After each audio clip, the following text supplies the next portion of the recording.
Levorukost, 15 zanimljivih činjenica koje niste znali. Činjenica broj 1. Svega 10% od celokupne ljudske populacije je levoruko.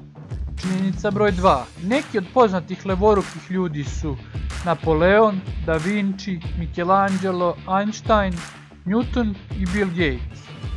Činjenica broj 3.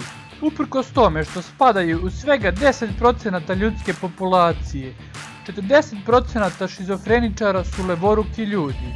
Činjenica broj 4. Svaki 13. avgust je Međunarodni dan levorukih ljudi. Činjenica broj 5.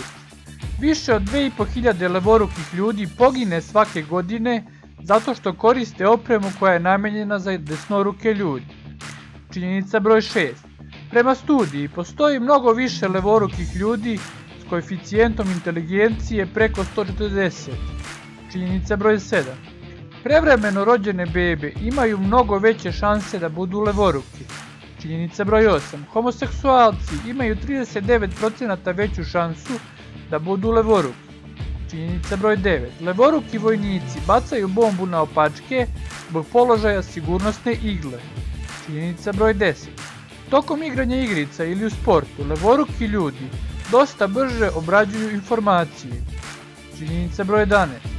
Levoruki ljudi imaju povećanu kognitivnu fleksibilnost, što znači da se brzo prebacuju između razmišljanja o dva različita koncepta. Činjenica broj 12. Kenguri su uvek levoruki. Činjenica broj 13.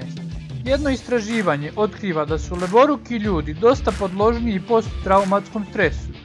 Činjenica broj 14. Naslijeđeni geni vam daju samo 25% šanse da budete levoruki.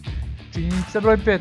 Studija je otkrila da desnoruki ljudi imaju bolju oralnu higijenu i niži stepen karijesa zato što su spretniji s četkicom za pranje zuba. Za više videoklipova pretplatite se na kanal Pantopedija.